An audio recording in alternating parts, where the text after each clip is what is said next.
anécdota, Ana, que yo la voy a dejar a consideración si me la querés contar. La hemos estado hablando recién detrás de cámara. Bueno, está Hugo, está mi compañera de trabajo, en la que el negro Aliendo, don Tristán Aliendo, interviene por un amigo de la infancia de él, de aquí de la localidad. Sí, la voy a contar porque yo con mis hermanas somos orgullosas del padre que hemos tenido. Después que pasa todo esto, un vecino de nuestra localidad, que llegó a ser intendente de San José de la Dormida, que no lo voy a nombrar por respeto a su familia, pero que todos saben, su familia sabrá si lo quiere contar después o no, es cargado en una madrugada por un celular, porque así se llamaban, celulares. Eran unos terribles carromatos, con unas cabinas todas cerradas, de una pensión donde él vivía con su esposa. La terminal de ómnibus estaba donde era la terminal vieja, en la esquina de Facundo Quiroga y Avenida Perón. Llega un hermano de este señor que había sido cargado a la madrugada por este celular, este coche celular, a contarle a mi padre lo que había pasado con su hermano. Entonces mi padre le dice que qué pensaba hacer. No, tengo miedo por la familia, vos viste que... Pero es tu hermano. Sí, pero vos viste, los chicos, qué sé yo, qué sé cuánto. Entonces mi padre, recuerdo que nos habla, yo sí, estoy en la conversación, y dice que él no podía abandonar a su amigo de la infancia, con el que se había criado desde que él tenía 3 años.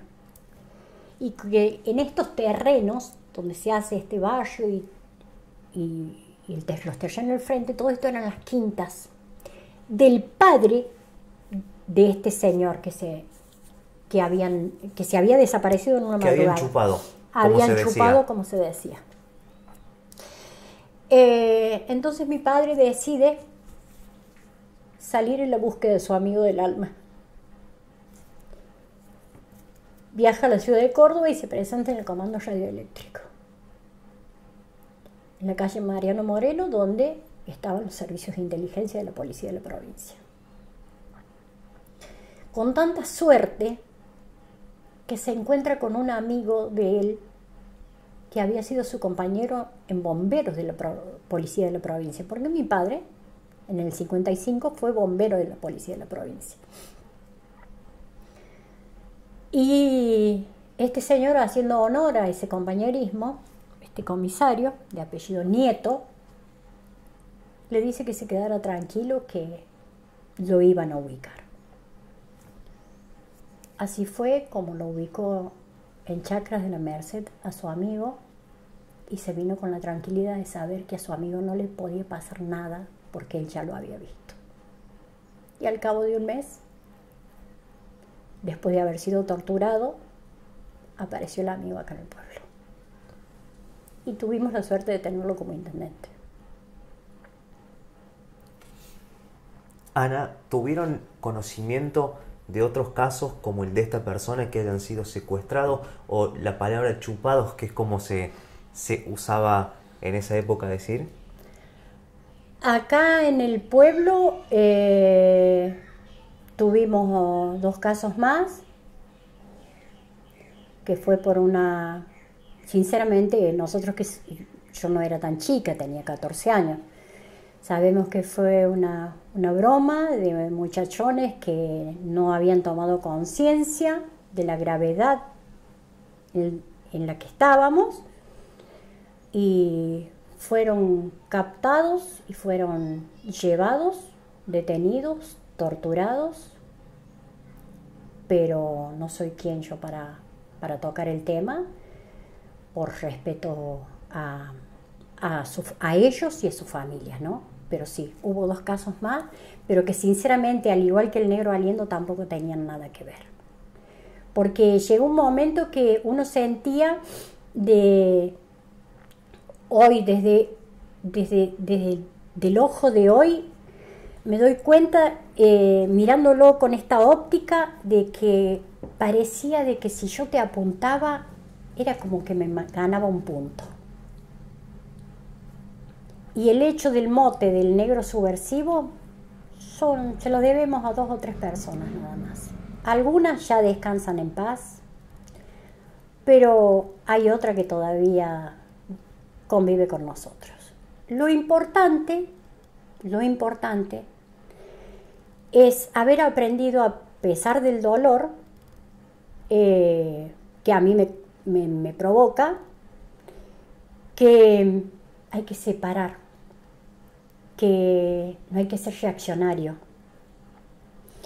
Y cada vez que veamos actitudes reaccionarias, tanto en civiles como en personas que están a cargo de nuestra seguridad, denunciarlos porque podemos. Y yo siempre digo que la peor democracia es mucho mejor que la mejor de las dictaduras.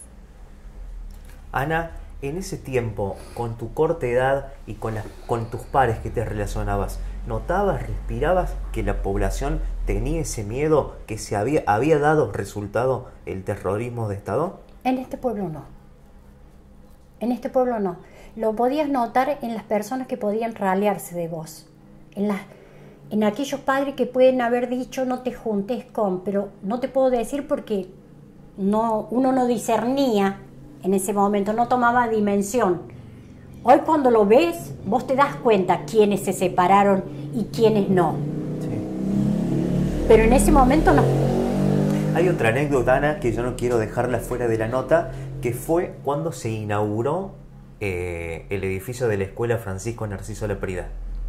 El edificio de la Escuela Francisco Narciso Laprida se inaugura en pleno gobierno de facto, gobernador de la provincia, a cargo de la gobernación de la provincia, no era gobernador, no era electo, a cargo de la provincia. Porque recordamos que todas estas autoridades, gobernador, intendente, nada fueron elegidos por el pueblo. No. Hasta 1983, desde el 24 de marzo del 76 hasta el 10 de octubre de 1983, nada fue elegido por el pueblo. Fue todo puesto a dedo, todo lo manejaron ellos, todo lo hicieron ellos y nadie podía quejar. Es ahí que también tenemos una guerra. No nos olvidemos que eso también es memoria. Eso también se lo debemos a ellos. Eso también se lo debemos a esa época reaccionaria.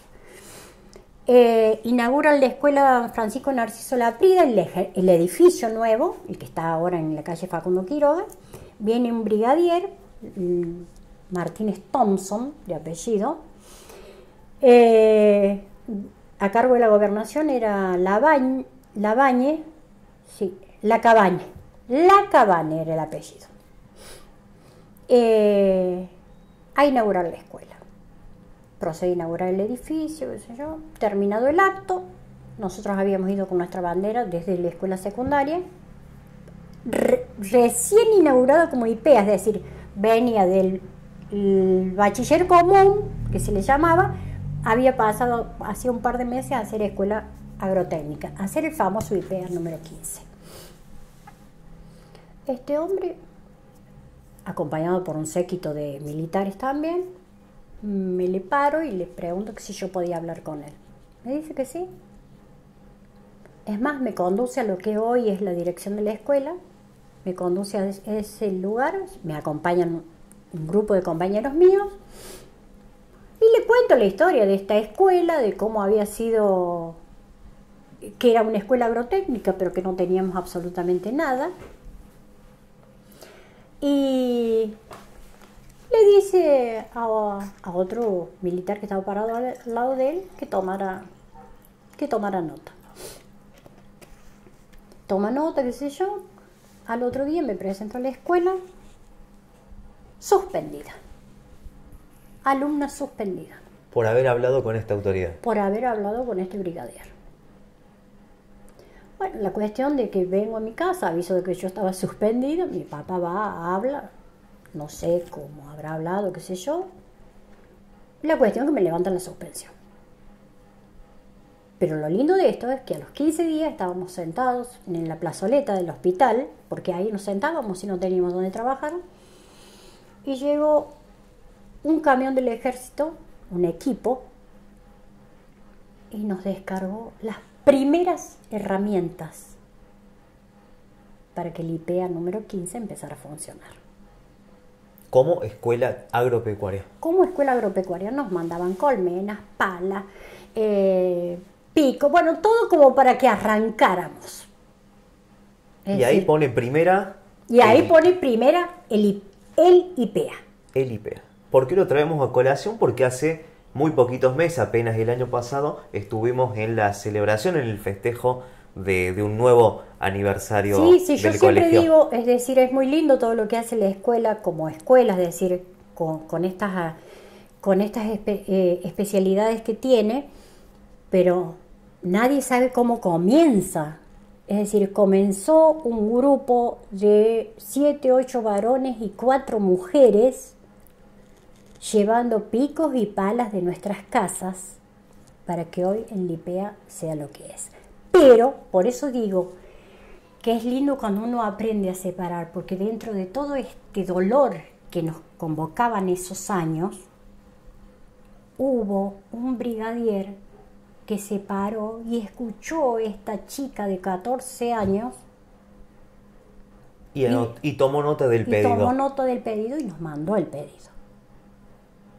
Ana, pasaron los años y bueno, ya el país empezó a respirar ese clima, esa necesidad del retorno a la democracia. ¿Cómo viviste el diciembre de 1983 cuando asume la presidencia el presidente electo Raúl Alfonsín? Con gran alegría, con la misma alegría que sigo disfrutando cada una de las elecciones. Me gusten o no me gusten los candidatos, gane o no gane, por quien yo vote.